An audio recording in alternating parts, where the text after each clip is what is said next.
¿Cómo está? En el aire, temas del día. Le invito de inmediato a revisar nuestra pregunta en Twitter.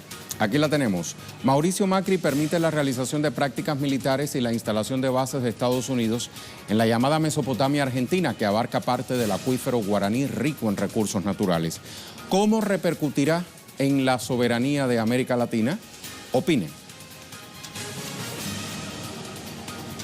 Justo en Argentina comenzamos, donde se realiza este jueves movilizaciones de los trabajadores de la industria agrícola y de la sanidad. Lo hacen en rechazo a 330 despidos recientes y el recorte del 25% impuesto por el gobierno de Mauricio Macri.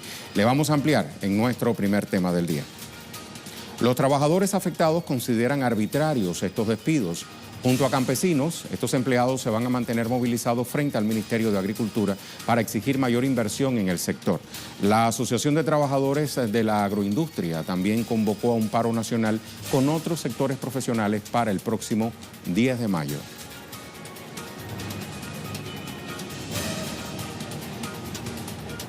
Nuestro corresponsal Edgardo Esteban nos amplía. Saludos, Edgardo. Adelante.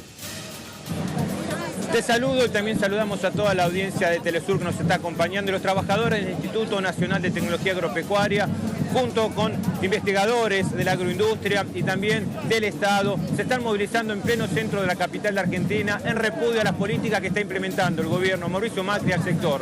Un sector que está creciendo económicamente, el campo, uno de los ejes fundamentales de estas políticas neoliberales, pero que a la vez a los trabajadores se lo está de alguna forma castigando, despidiendo y sacando presupuestos para lo que es la investigación y el desarrollo justamente de todo lo que tiene que ver con el campo. Piden soluciones completas y también que se reincorporen a los 330 trabajadores despedidos en los últimos días como parte de estas políticas que van generando justamente esta situación de movilización que va a seguir en los próximos días a partir de lo que se está viviendo justamente por parte de los trabajadores del campo en este momento tan difícil y tan complejo que tiene la República Argentina. Muchas gracias, Edgardo. Y también de Argentina le contamos que el presidente Mauricio Macri autorizó sin la previa consulta del Congreso la realización de prácticas militares conjuntas con Estados Unidos. Vamos a localizar geográficamente el escenario de estos ejercicios. Hablamos de la región conocida como la Mesopotamia Argentina, en el nordeste del país. Abarca una superficie total de más de 196.000 kilómetros cuadrados, donde viven alrededor de 3 millones de habitantes. Gran parte de su territorio lo integra la cuenca del acuífero guaraní, la tercera reserva mundial más grande de agua dulce. En el extremo norte de esta región se prevé que se instale una de las 3 bases militares estadounidenses, específicamente en la provincia de Misiones, según el acuerdo sellado entre el Ministerio de Seguridad argentino y la DEA. Ambos gobiernos advirtieron que las maniobras tienen el objetivo de formar contra el tráfico de armas de destrucción masiva. Pero vamos a ver en qué consisten estas prácticas. Se basan en el traslado de un camión que supuestamente lleva armas químicas y de destrucción masiva y la puesta en marcha de un operativo de desarticulación.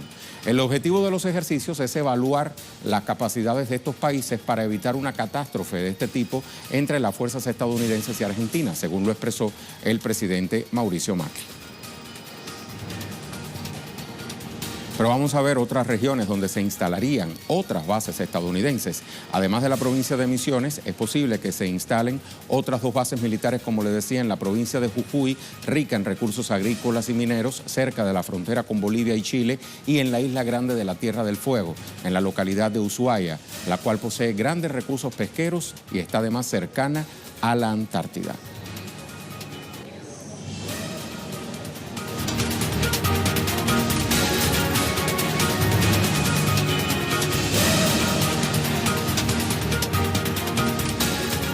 Aquí tenemos la pregunta del día nuevamente. Mauricio Macri permite la realización de prácticas militares y la instalación de bases de Estados Unidos en la llamada Mesopotamia Argentina, que abarca parte del acuífero guaraní rico en recursos naturales. Lo hace además sin la autorización del Congreso argentino. Le preguntamos, ¿cómo repercutirá en la soberanía de América Latina?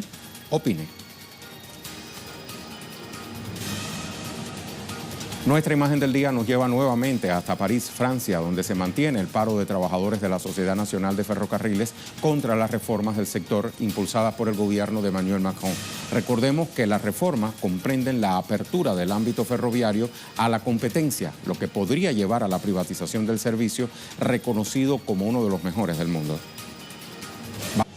Segundo tema del día. ETA anunció la disolución de todas sus estructuras e iniciativas políticas. Sin embargo, indicó que esta decisión no supone el fin del conflicto entre el Estado español y el País Vasco. Le vamos a ampliar a continuación. La organización comunicó su decisión a través de una carta en la que además dice haber terminado su ciclo histórico. También reconoce el sufrimiento provocado y lamenta los efectos del conflicto con España. La misiva, fechada el 16 de abril, anticipa que la disolución total de ETA se realizará este fin de semana en la región del País Vasco, en el norte de España.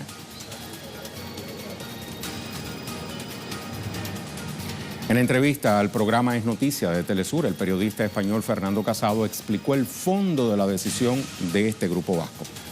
ETA venía de alguna forma durante casi una década teniendo una total inactividad, con una opinión pública vasca muy en contra de lo que estaban siendo pues la lucha armada y sobre todo los últimos actos cometidos por la banda, y de alguna forma ha comprendido ETA que la vía no armada, la vía de utilización de los mecanismos democráticos abiertos en el seno del Estado español y a través de la autonomía vasca son mucho más efectivos para lograr la independencia que la lucha armada. El presidente del gobierno español, Mariano Rajoy, reaccionó de la siguiente manera al anuncio de la organización. Estos días estamos asistiendo a mucho ruido, mucha propaganda sobre lo que ETA quiere hacer o decir. Cuando nos anuncian vídeos, comunicados, cartas y demás propaganda, es obligado dejar claras algunas cuestiones. ETA ha sido derrotada por la acción del Estado de Derecho y por la fortaleza de la democracia española. Esa es la única verdad que resplandece sobre tanta palabrería y comentario como lo que estamos oyendo estos días. Al País Vasco nos vamos con Joan Ortiz y Serra, quien se trasladó hacia esa región y nos cuenta mucho más. Saludos, Joan. ¿Qué nuevas reacciones se escuchan a esta hora luego de difundirse el anuncio de ETA y qué más se sabe sobre la disolución de esta organización? Pues, ¿qué tal? ¿Cómo estás, Rey? Efectivamente, estamos en el País Vasco, concretamente en Donosti, San Sebastián. Y mira, fíjate la expresión convivencia con memoria. Esa expresión que ha dicho el lehendakari vasco Íñigo Urkullu hace pues unas pocas horas, y ha dicho que el día es histórico, que es un gran momento porque ETA finalmente desaparece, y añadía, desaparece para siempre. Digamos que son estas las últimas reacciones, por bien que están todavía muy presentes las reacciones de Mariano Rajoy, que decía que este anuncio de disolución no habría para nada ningún tipo de grieta hacia la impunidad. Y déjame añadirte además, Rey, tú comentabas esta carta, esta misiva con fecha 16 de abril que ayer se dio a conocer, pero es que precisamente hoy ha habido esta lectura del comunicado oficial y definitivo, se ha hecho desde Ginebra, y nosotros, por supuesto, aquí en el País Vasco, junto con toda la sociedad vasca, nos hemos podido hacer eco. No solamente decían esto, de que se disuelven las estructuras de ETA, sino que hay algunas cosas importantes por hacer todavía. Efectivamente, el proceso de paz continúa, el conflicto no ha acabado para nada. ¿Qué va a pasar, pues por ejemplo, con los presos que viven o que están encarcelados a más de 800 kilómetros de sus casas? ¿Qué pasa con sus familias? ¿Qué va a pasar también con las víctimas y con esa batalla por el relato? Todas estas cosas son, en definitiva, retos que se abren a partir de este momento. Pero no solamente han hablado de esto, ETA no ha hablado de esto solamente, sino que también ha hablado de algo que es muy importante, lo que se abre a partir de ahora. Estos retos que decía, solo pueden ser si hay transversalidad política, si hay pluralidad. Y otro detalle también muy importante, ETA hablaba de la importancia del derecho a decidir, de que el pueblo vasco tenga la capacidad de de ejercer su derecho para decidir lo que quiere ser en un futuro. Recordemos, Rey, que todas estas decisiones se han tomado de forma unilateral, es decir, no ha habido un diálogo con el Estado no se ha sentado a hablar con ETA, el Estado siempre ha apostado por la ley como única medida para salir de este conflicto, es decir, venciendo y no negociando. Estas son algunas de las últimas horas que te transmitimos desde aquí, desde San Sebastián. Muchísimas gracias, Joan, por toda la información. Hasta muy pronto. Joan Ortiz y Serra, directamente desde el País Vasco. Vamos a revisar cómo y por qué se originó ETA. Euskaditas Katasuna, que significa Patria Vasca y Libertad, es una organización nacionalista que se proclama como socialista. Además, nació el 31 de julio de 1959 como un movimiento estudiantil opuesto al régimen del dictador Francisco Franco. Su objetivo era lograr la independencia de 7 regiones en el norte de España y el suroeste de Francia. En 1960 inició su lucha de resistencia y continuó aún después de la muerte de Franco. Entre 2007 y 2010, el Grupo Vasco anunció el cese definitivo de su lucha armada. Su desarme llegó recién en marzo del año pasado.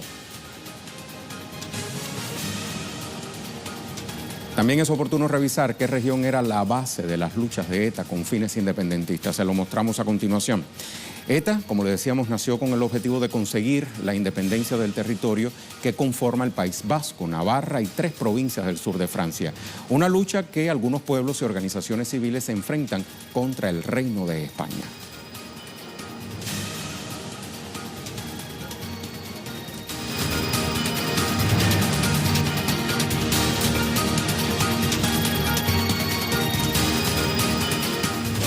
Le hablamos ahora de otros temas que también son noticias este jueves. Revisamos las cuentas de nuestros corresponsales. Por ejemplo, Eduardo Martínez, que nos dice: pueblo de Atenco no olvida la represión en su contra, ordenada por el entonces gobernador del Estado de México, Enrique Peña Nieto, y el vicepresidente Vicente Fox,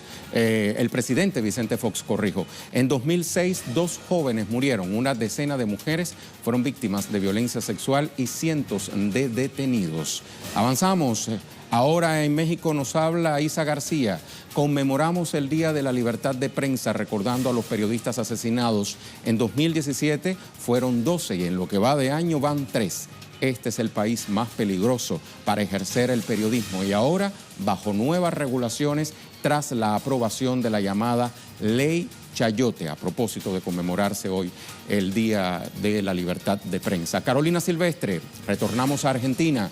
Tras la irrupción policial de ayer en el pull-off en resistencia del departamento de Cuchamen, en provincia de Chubut, el pueblo mapuche denuncia persecución y hostigamiento de fuerzas de seguridad y Benetton a quienes luchan por la recuperación de sus tierras ancestrales.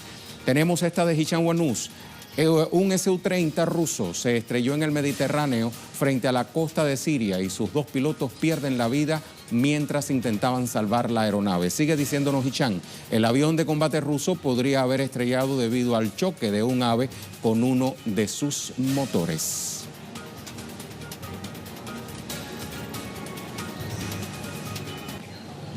Nos vamos al tema en desarrollo.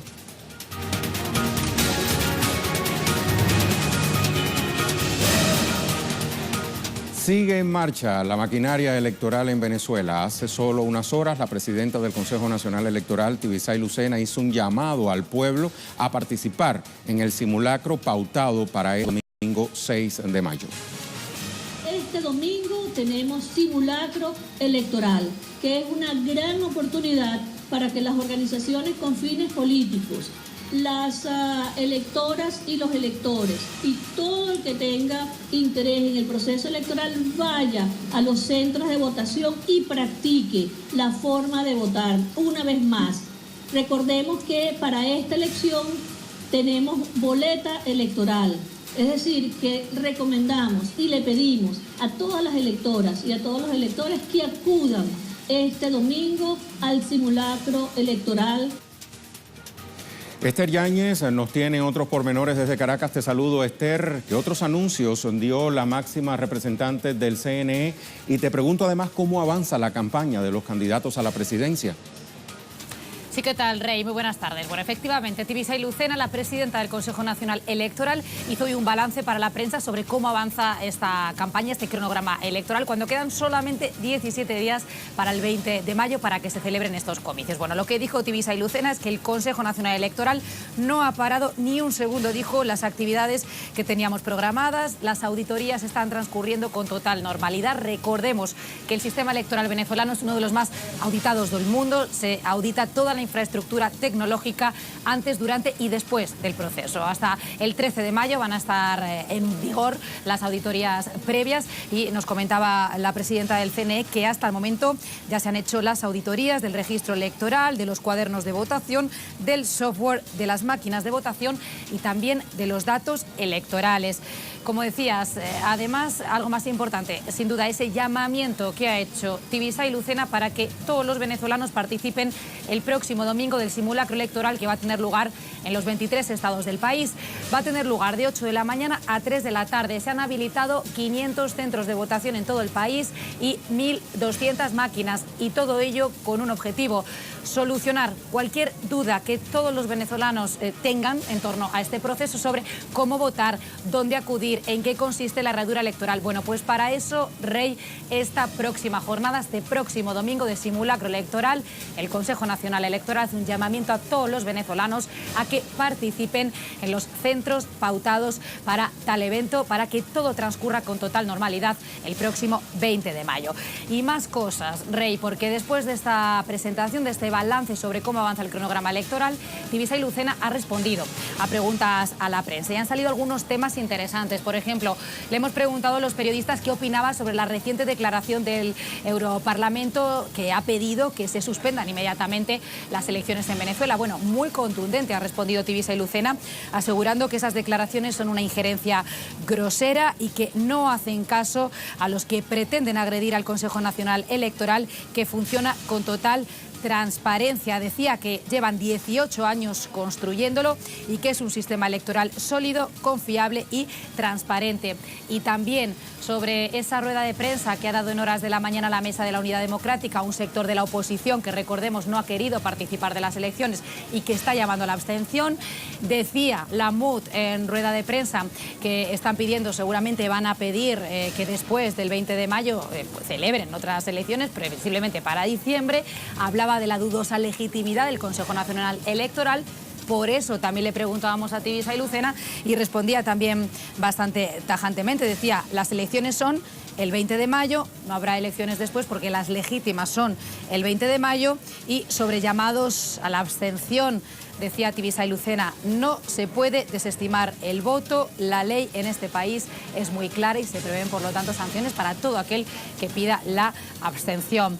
Y termino con una reflexión que hacía la presidenta del máximo órgano rector electoral en esta rueda de prensa frente a todos estos tratos de injerencia o de deslegitimar el proceso electoral. Ella lanzaba una pregunta al aire, ¿no? Y decía, ¿qué diferencia hay respecto en estas elecciones y las del 2015? Todo ello lo decía también respondiendo a la MUD. Recordemos, en 2015 las elecciones parlamentarias las ganó precisamente la oposición, con el mismo sistema electoral, el mismo CNE, las mismas máquinas de votación y la misma infraestructura tecnológica. Por eso Tibisay Lucena lanzaba esta pregunta al aire y continuaba: no sé cuál es el interés de sembrarle a los venezolanos las dudas sobre las garantías electorales. Así que bueno, esa es la pregunta que lanza la máxima rectora del CNE, Rey, en horas de la mañana. Un balance sin duda muy interesante sobre cómo avanza toda esta campaña electoral. Y me preguntabas por los candidatos, por cierto, siguen en la calle. Estamos esperando que Nicolás Maduro, y candidato a la reelección, hable en Maracay, donde se encuentra hoy. Está precisamente en un sitio muy emblemático, está en el estadio José Pérez Colmenares, es el estadio del equipo de béisbol de los Tigres de Aragua, recordemos, y se espera que en horas de la tarde hable allí. Y por otro lado también tenemos a Javier Bertucci, el candidato de Esperanza por el Cambio, en los llanos venezolanos, está en el estado Barinas y en Portuguesa. Y Henry Falcón, en horas de la mañana, también tuvo un evento con su comando de campaña y en estos momentos se encuentra en Baruta, del municipio Baruta, haciendo también actividades de calle. Venezuela decide el próximo 20 de mayo, nos lo confirmaba Esther Yáñez, nuestra corresponsal en Caracas. Vamos a repasar la pregunta en Twitter, tenemos respuestas.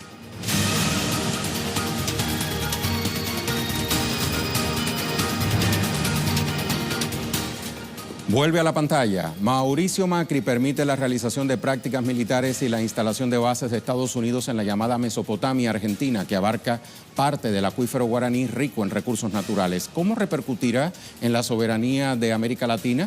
Vamos a ver algunas de las respuestas que hemos recibido. Esta de Nacho, que dice: sobre el segundo mayor acuífero del mundo se encuentra un territorio en disputa con la extracción de hidrocarburos a través de fracking, método nacido en Estados Unidos, y monocultivos del agronegocio, ambos con efectos nocivos contra el medio ambiente y comunidades. Otra más. Esta de Edith dice: es la horrorosa historia centenaria de las venas abiertas para saqueo en América Latina. Bases de Estados Unidos, además de estrategia geopolítica, tiene ese propósito. Gobiernos progresistas dijeron basta. Gobiernos de derecha oligarca tomaron el poder para apoyar el robo de recursos naturales y vulnerar la soberanía en Latinoamérica. Vea esta respuesta de José Manuel Barroso: el imperio contraataca y con Mauricio Macri encuentran el terreno abonado con este perrito echado en la alfombra meneándole la colita a Mr. Trump. Sin ayuda hay pérdida de soberanía y lo más grave, la dignidad de nuestro gentilicio de América Latina, decía José de San Martín. Acá, dice José Manuel Barroso, cuando la patria está en peligro, todo está permitido, excepto no defenderla. Así que los argentinos tienen por delante una ardua tarea, que no es más que librar a su patria de las bases de Estados Unidos y recuperar a las Malvinas. Veremos. Otra respuesta más de Julio. Mientras los gobiernos de derecha en Latinoamérica estén en el poder, nos acercamos más a ser el patio trasero de Estados Unidos con países cada vez más humildes y sumisos. Vea esta de Mariu, dice: Macri traicionó a su pueblo, a San Martín, Moreno y Belgrano. Ahí aparece un hashtag que más vale no pronunciar. Y vea esta de Guillermo Lescano: nos escuchan, nos ven, usan sistemas sofisticadísimos, Excalibur, MCO y sistema Pegasus. Nos cae mal que haga esto Mauricio Macri. El Congreso no lo aprobó, así avasalla todo lo que uno conoce. Repercute pésimo. Muchísimas gracias por su participación en la pregunta del día. Lo vamos a dejar con el video web del día, producciones audiovisuales que puede conseguir compiladas en la cuenta en Facebook de Telesur. ¿Sabe usted qué es un papalote, un papagayo o un cometa? Claro que sí. Todos hemos jugado con ellos. Resulta que en la ciudad de Weifang, de la provincia china de Shandong, se realizó el Festival Internacional del Cometa. La celebración llena los cielos de esa localidad con disímiles iniciativas. Peces, personajes famosos, dragones, entre otras muchas figuras. Con este video despedimos nuestro programa de hoy. A usted muchísimas gracias por estar con Telesur, la señal informativa de América Latina.